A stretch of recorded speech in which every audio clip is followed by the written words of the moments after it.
जय हिंद, नमस्कार सभी साथियों को। जैसे कि आपको पता है, एक बिग अपडेट आपको देखने को मिल रहा है कि महाराष्ट्र में टीईटी का पेपर जो कल होने वाला था वो लीक हो गया। इस कारण महाराष्ट्र में टेट परीक्षा को क्या कर दिया गया, रद्द कर दिया गया।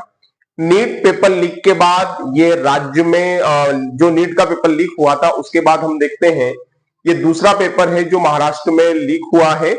तो अगर बात करें कि ये पेपर लीक हो रहे हैं, सरकार के जो कानून है क्या वो कानून उतने प्रभावी नहीं है कि अपराधियों में इसका डर नहीं है, और क्या अब समय आ गया है कि पेपर लीक को रोकने के लिए एक कड़ा कानून बनाया जाए, क्योंकि सरकार के द्वारा बनाए गए कानून उतने प्रभावी नहीं साबित हो रहे हैं और किसी ना किसी राज्य में सेंट्रल स्तर पर और राज्य स्तर पर पेपर लीक की शिकायतें हमको देखने को मिली है। सरकार किसी की भी हो, लेकिन पेपर लीक के मामले ना तो अभी रुक रहे हैं ना पहले रुके हैं। आपने इस बात को देखा है।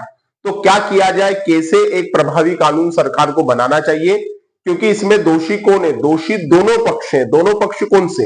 एक पक्ष जो पेपर लीक में सीधे तौर पे शामिल है, जो पेपर लीक करवा रहा है, और दूसरा पक्ष वो जो पेपर खरीद रहा है। पेपर जो खरीद रहा है वो पेपर लीक करने वाले से भी ज्यादा दोषी है। क्यों दोषी है? क्योंकि ऐसे लोगों के लिए ही पेपर लीक होते हैं। क्योंकि अगर सीधी सी बात है, अगर कोई पेपर खरीदेगा ही नहीं तो पेपर लीक क्यों होगा? तो हमें तो एक ही मांग सरकार से करनी चाहिए कि जितनी सजा पेपर लीक करने वाले को दी जा रही है उससे डबल सजा ऐसे व्यक्ति को दी जाए जो पेपर खरीद रहा है, जो पेपर खरीद के एग्जाम में बैठ रहा है, जो गलत तरीके से नौकरी प्राप्त कर रहा है। आज सरकारी नौकरी प्राप्त करने के लिए युवा दिन रात पढ़ाई कर रहा है, घर से दूर रह रहा है, किराया दे रहा है, खाने का अलग खर्चा दे रहा है, मानसिक तनाव में रह रहा है, और उस मानसिक तनाव को झेलने के बाद जब उसे यह पता पड़ता है कि पेपर लीक हो गया, तो दोस्तों ना तो उसका आत्मसम्मान बचता है, ना उसके सपने बचते हैं। उसके साथ एक ऐसा धोखा होता है जो उसका भविष्य को बर्बाद करके रख देता है। वो भविष्य के सपने संजोए बैठा है कि भैया मैं तैयारी कर रहा हूं, तैयारी करने के बाद जब मेरे पास जॉब होगी तो मैं परिवार को सपोर्ट करूंगा, मैं माता पिता के लिए करूंगा, मैं बहन के लिए करूंगा।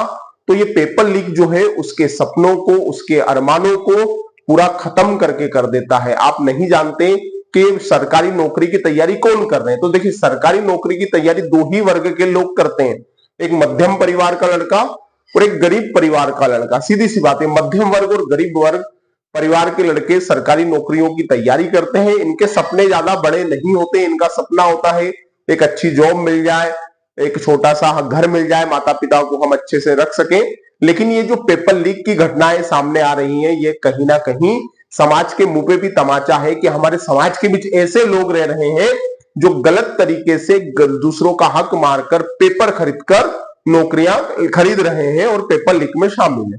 अब आपको एक और सच जानना होगा कि कई लोग जो नौकरी पेपर खरीदकर जो सरकारी नौकरी कर रहे हैं वो पैसा दे रहे हैं, और आपको यह हकीकत जाननी होगी कि वो पैसे का भुगतान कैसे लेते हैं। पता है आपको?